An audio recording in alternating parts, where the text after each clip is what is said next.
عشق علی مشتعل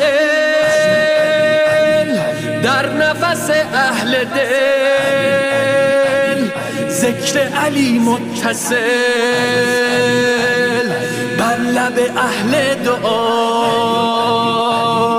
کیست وصی نبی آنچه به خم قدیر به آیه بلغش خدا مدیحت سراست. به امر جان آفرین گفت رسول امین، الا الا مؤمنین علی امام شما.